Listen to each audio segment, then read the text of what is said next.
सुना दर में बड़ परिवर्तन आसतु जानिबा आज दिन में सुनार दर केते अछि। तो संपूर्ण अपडेट जानिया भिडियो टी पूरा देखंतु।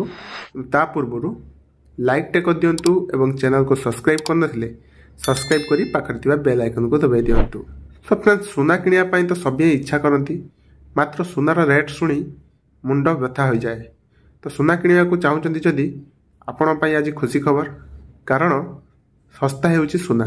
तो आज दिन में निजर काम कार्य सुना जदि किनिया चाहूचंती तो आज आपण मान पई बहुत बड़ सुजोग अछि। तो आज दिन में 24 कैरेट सुना दाम अधिक रही, मात्र अन्य कैरेट सुना किनिया जदि चाहूचंती तेबे यह सस्ता मिल पारिबो। तबे दिल्ली रे 32,000 टंकार 10 ग्राम सुना किनि पारिबे। तो सस्ता सुना किनिया प्रथमे यार कैरेट उपरे ध्यान दियंतु।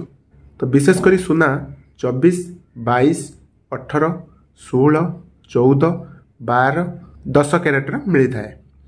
तो राजधानी में देखा गले आपन को 10 कैरेट सुना आज दिन में 32,096 टंका रही। सेपरी मुंबई में 10 कैरेट सुना देखा गले 32,175 टंका रही अछि एवं कोलकाता रे 32,133 टंका रही अछि। तो सेहीपरि भुवनेश्वर में 22 कैरेट सुनार दर 10 ग्राम प्रति 72,150 टंका रही अछि। तो गतकाली समान दर थिला। तो एथि सहित 24 कैरेट सुनार दाम 10 ग्राम प्रति 78,710 टंका रही अछि। तो गतकाली मध्य यह समान थिला।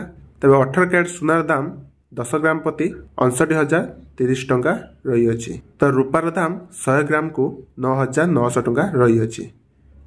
तबे आपनका जिल्ला रे केते टंका सुनार दर अछि तबे कमेंट रे निश्चित जणांतु।